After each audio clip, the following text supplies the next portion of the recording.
fin des temps. C'est moi qui vous remercie pour les services que vous rendez à l'islam et aux musulmans.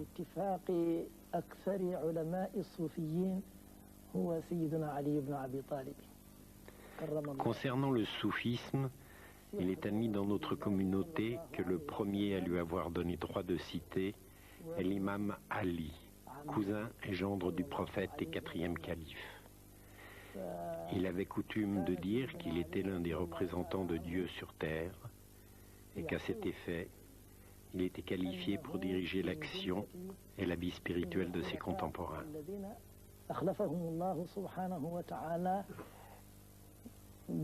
À l'époque des successeurs du prophète, l'islam avait une seule voie, une seule autorité, une seule volonté, et tous les fidèles avaient un guide commun, le calife, qui montrait la vraie voie, la vraie foi. Ensuite, les musulmans se sont malheureusement divisés, chacun pour soi. Alors sont apparus les maîtres du soufisme pour aider les fidèles à trouver le chemin de la spiritualité.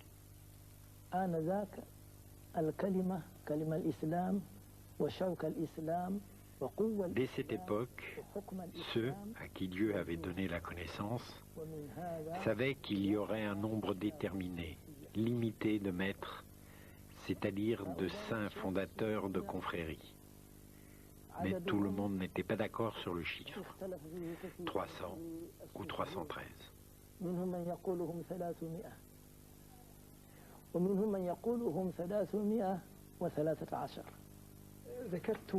Vous voulez dire 313 maîtres du soufisme à cette époque-là? Non, 300 ou 313 fondateurs de confréries du début de l'islam jusqu'à la fin des temps. Si le soufisme est si important, pourquoi beaucoup de musulmans et même de oulémas ne suivent-ils aucune voie soufie?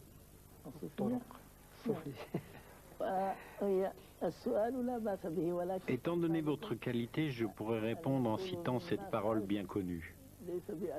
Celui qui est interrogé ne connaît pas mieux la réponse que celui qui l'interroge. Je ne peux ajouter qu'une évidence. Le soufisme n'est pas une obligation pour chaque musulman, même si tout ce qu'il préconise est recommandé, parce qu'il s'agit en fait d'un choix volontaire pour ceux qui en ressentent le besoin et en acceptent la discipline, qui est exigeante. Un choix pour aller plus loin dans la connaissance de Dieu, dans l'approfondissement de leur spiritualité et pour mieux conformer leur vie à l'idéal dont le prophète a donné l'exemple. Le soufisme n'est pas une obligation. L'aspiration à la perfection n'est pas une obligation.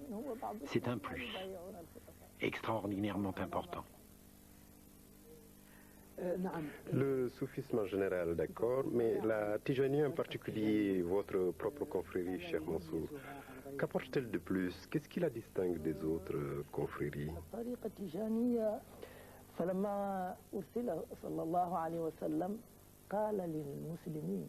C'est la dernière des voies du soufisme. Le prophète Mohammed, Dieu le bénisse, a été le dernier des prophètes. Ce qui prouve du reste, concrètement, l'histoire.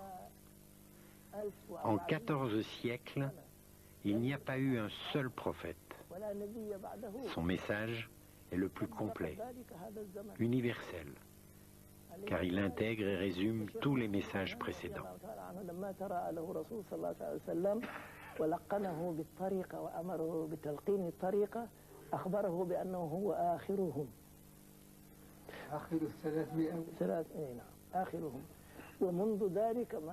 De même, à un autre niveau, notre Cheikh Ahmed Tidjani est le dernier des fondateurs de voies mystiques. Lorsque le prophète lui est apparu, il a informé qu'il était le dernier des maîtres du soufisme.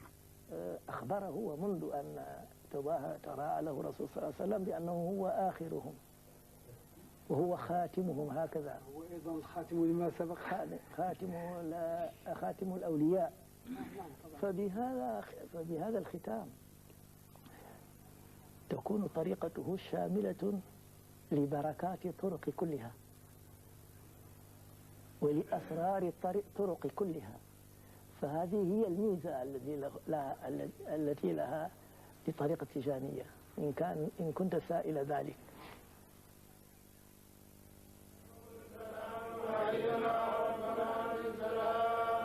الدولة غير المسلمة فضغطت الدولة عليهم بمنع واجبات الدين، منع نفسها، الواجبات نفسها. بل المسلمون يصلي كما شاء ويصوم كما شاء، ليس هنالك قانون تعارض في ذلك. J'ai constaté que par la grâce de Dieu qui nous comble de ses bienfaits, aucune autorité de ces pays où vivent les musulmans ne leur impose d'abandonner leur religion, leur prière, leur ramadan. À partir de là, lorsqu'un musulman n'est pas contraint à l'abandon de sa foi ou des pratiques essentielles de son culte, le reste dépend avant tout de lui-même, de sa force de conviction et de caractère, de sa force et de sa faiblesse.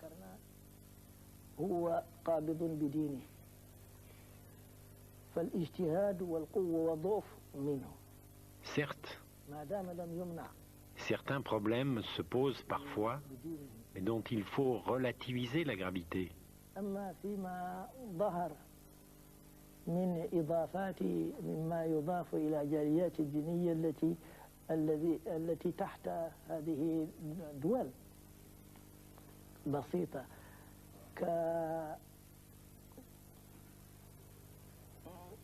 كالخمار، المسلمون البنات البالغات. Ainsi, le voile. Il s'agit effectivement d'une obligation pour les femmes et les jeunes filles. Mais reconnaissons d'abord que cette obligation n'est même pas respectée dans nos pays musulmans, sinon par une minorité. فلذلك لا نجعلها حجة عندنا نحن، ولكن نرى أن هنالك وإن كان 5% أو 10%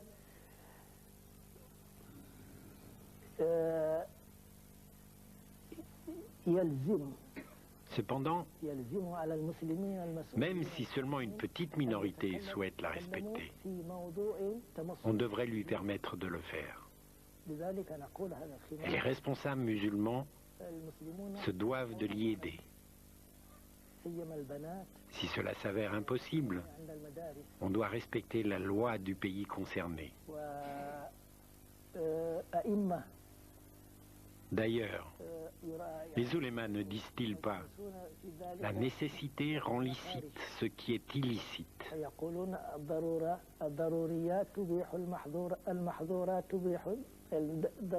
Nous devons tenir compte d'une chose. La loi qui s'impose est celle du pays où on vit. Et encore ceci. Ce n'est pas la loi en question qui est allée s'imposer aux musulmans dans leur pays. Ce sont les musulmans qui sont venus dans le pays de la loi.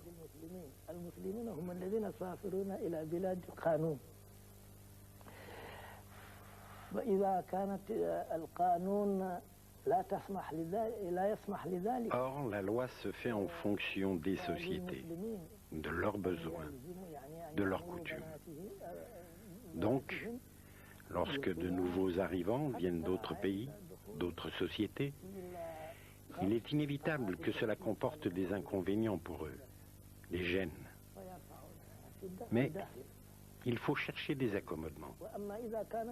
Ainsi, concernant les filles et l'école, pour celles qui tiennent au voile et qui sont une minorité, elles pourraient le garder avant d'entrer à l'école et le reprendre en sortant de l'école. C'est simple. أما في مسائل أخرى المسلمون يتكلمون في ذلك ك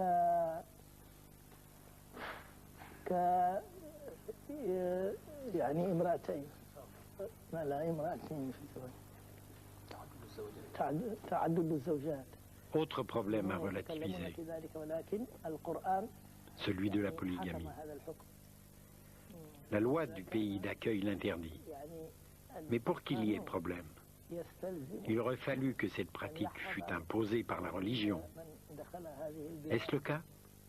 Non. La polygamie n'est pas une obligation pour les musulmans.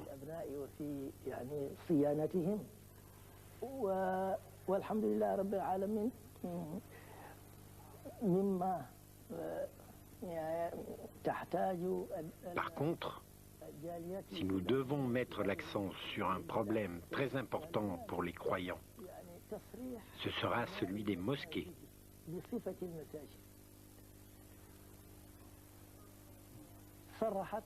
Par bonheur, reconnaissons-le, il y a des progrès.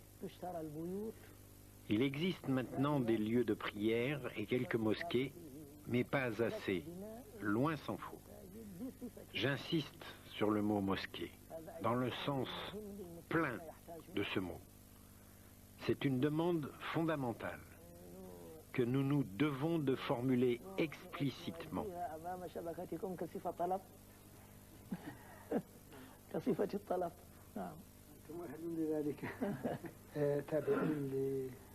Revenons, si vous voulez bien, aux spécificités de l'islam africain. On cite généralement le fait que c'est avant tout un islam confrérique.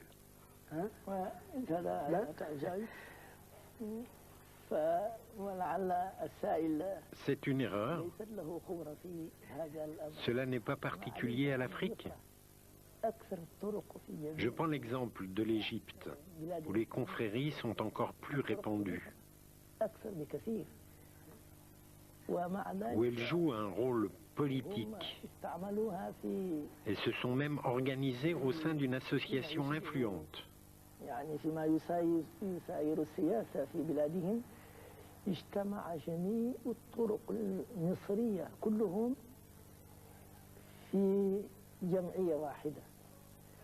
شيخ مشايخ طرق الصوفية، وطرق الصوفية قليلة في أفريقيا بالنسبة للبلاد العرب وبالنسبة للمغرب الإفريقية الجنوبي. هناك أكثر بكثير والطريق في السنغال. Même la Tidjaniya, devenue si africaine, est arrivée au Sénégal grâce à un shir mauritanien, Shir Mohamed El Hafed Changiti, qu'il avait reçu du shir Ahmed Tidjani, lui-même, comme on sait, né en Algérie et mort au Maroc.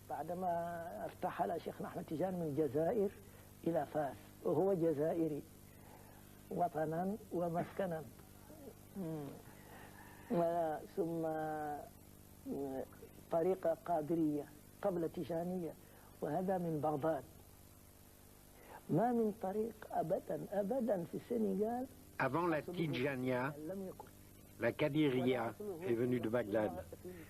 Mais peut-être les Africains vivent-ils leur foi, leur soufisme, avec beaucoup de conviction et de spontanéité, ce qui donne l'impression qu'ils sont plus soufis que d'autres.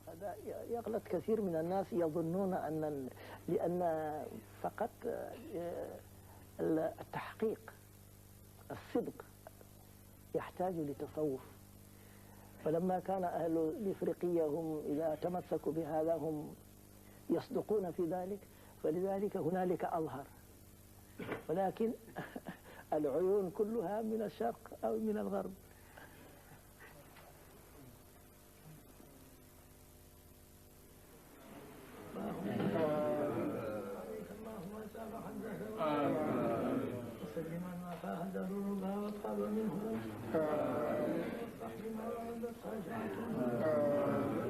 اللهم من بركة نبيك المصطفى ورسولك بعد الموت برحمتك يا أرحم الراحمين يا رب العالمين وما ذلك من الله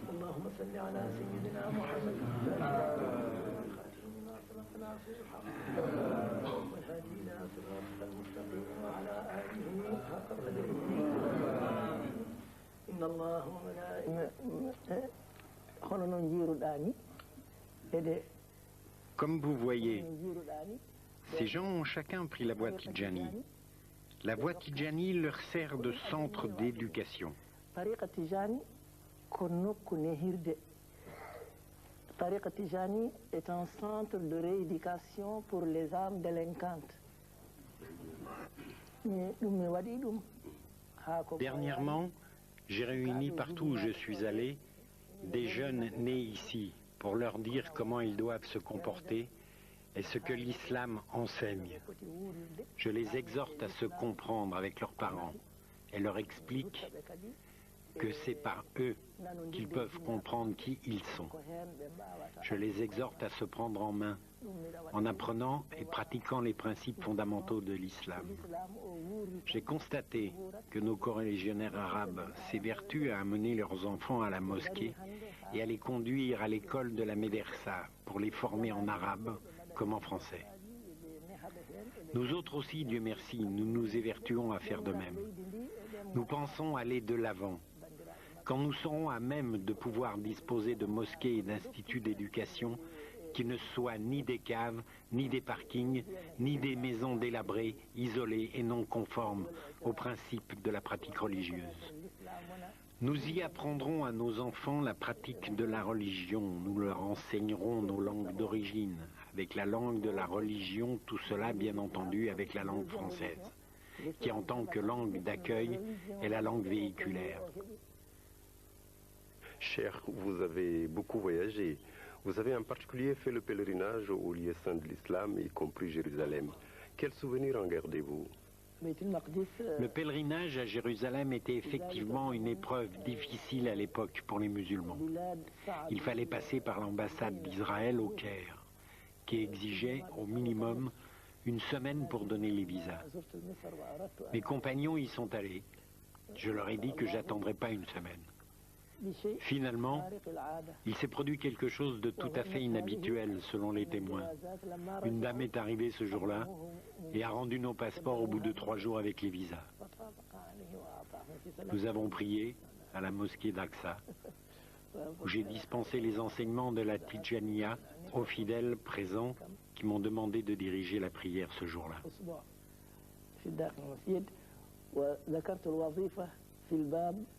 ولقمت الطريقة التيجانية في العمال الذين كانوا هنالك.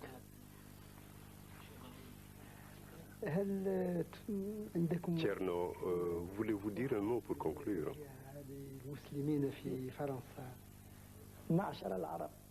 Pour terminer cet entretien, si vous le permettez, je voudrais dire à mes frères en islam 2 choses. Suivez la voie juste, la sunna du prophète et de ses successeurs. Si vous le faites, il ne vous arrivera que du bien. Évitez les divisions. Je m'adresse en particulier à mes frères arabes. Vous, dont le sang est celui du prophète. Vous, sur qui les autres musulmans sont en droit de compter comme... بمنع واجبات الدين، منع نفسها الواجبات نفسها. بل المسلمون يصلي كما شاء ويصوم كما شاء. ليس هنالك قانون تعارض في ذلك. J'ai constaté que par la grâce de Dieu qui nous comble de ses bienfaits, aucune autorité de ces pays où vivent les musulmans ne leur impose d'abandonner leur religion, leur prière, leur ramadan. À partir de là, lorsqu'un musulman n'est pas contraint à l'abandon de sa foi ou des pratiques essentielles de son culte, le reste dépend avant tout de lui-même, de sa force de conviction et de caractère, de sa force et de sa faiblesse.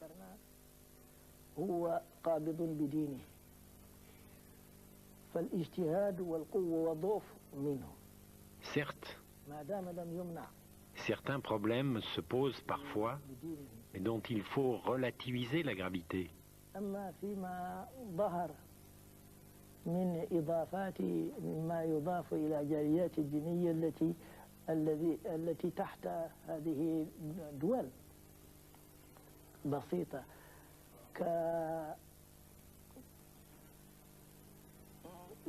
كالخمار المسلمون البنات البالغات. Ainsi, le voile. Il s'agit effectivement d'une obligation pour les femmes et les jeunes filles. Mais reconnaissons d'abord que cette obligation n'est même pas respectée dans nos pays musulmans, sinon par une minorité. فلذلك لا نجعلها حجة عندنا نحن، ولكن نرى أن هنالك وإن كان 5% أو 10%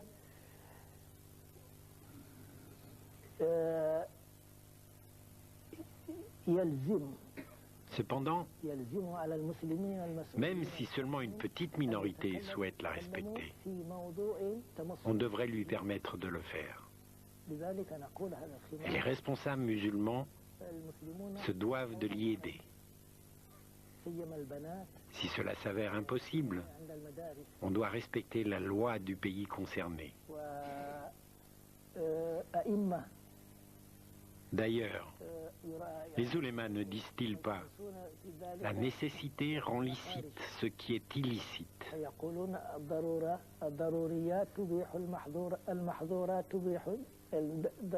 Nous devons tenir compte d'une chose. La loi qui s'impose est celle du pays où on vit. Et encore ceci. Ce n'est pas la loi en question qui est allée s'imposer aux musulmans dans leur pays.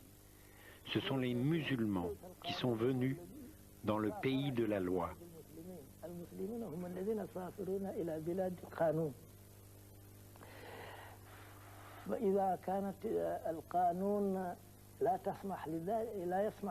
Or, la loi se fait en fonction des sociétés, de leurs besoins, de leurs coutumes. Donc, lorsque de nouveaux arrivants viennent d'autres pays, d'autres sociétés, il est inévitable que cela comporte des inconvénients pour eux, des gênes.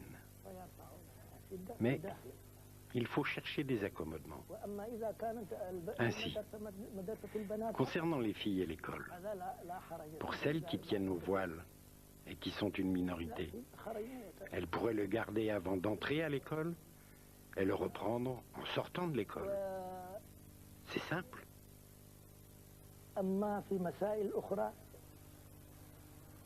المسلمون يتكلمون في ذلك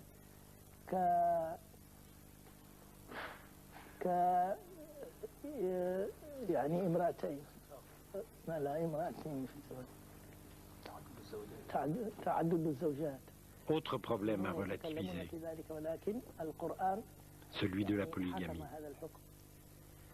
La loi du pays d'accueil l'interdit. Mais pour qu'il y ait problème, il aurait fallu que cette pratique fût imposée par la religion. Est-ce le cas? Non. La polygamie n'est pas une obligation pour les musulmans.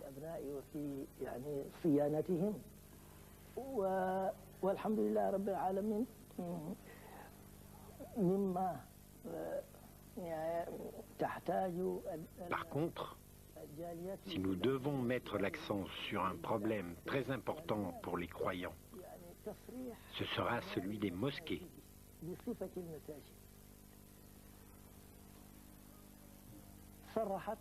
Par bonheur, reconnaissons-le, il y a des progrès. Il existe maintenant des lieux de prière et quelques mosquées, mais pas assez, loin s'en faut.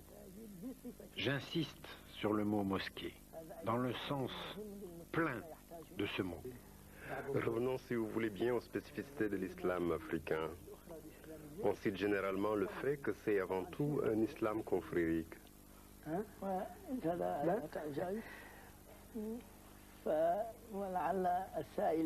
C'est une erreur. Cela n'est pas particulier à l'Afrique. Je prends l'exemple de l'Égypte, où les confréries sont encore plus répandues. où elles jouent un rôle politique. Elles se sont même organisées au sein d'une association influente. يعني فيما يساير السياسة في بلادهم اجتمع جميع الطرق المصرية كلهم في جمعية واحدة شيخ مشايخ طرق الصوفية وطرق الصوفية قليلة في أفريقيا بالنسبة للبلاد العرب وبالنسبة للمغرب الإفريقية الجنوبي هناك أكثر بكثير والطريق في السنغال. Même la Tidjaniya, devenue si africaine, est arrivée au Sénégal grâce à un shir mauritanien, Shir Mohamed El Hafed Changiti, qu'il avait reçu du shir Ahmed Tidjani, lui-même, comme on sait, né en Algérie et mort au Maroc. بعدما ارتحل شيخنا أحمد تيجان من الجزائر إلى فاس وهو جزائري وطنا ومسكنا ثم طريقة قادرية قبل تيجانية وهذا من بغداد ما من طريق أبدا في السنغال. Avant la Tidjaniya, la Kadiriya est venue de Bagdad. Mais peut-être les Africains vivent-ils leur foi, leur soufisme, avec beaucoup de conviction et de spontanéité, ce qui donne l'impression qu'ils sont plus soufis que d'autres. يغلط كثير من الناس يظنون لأن فقط التحقيق الصدق يحتاج لتصوف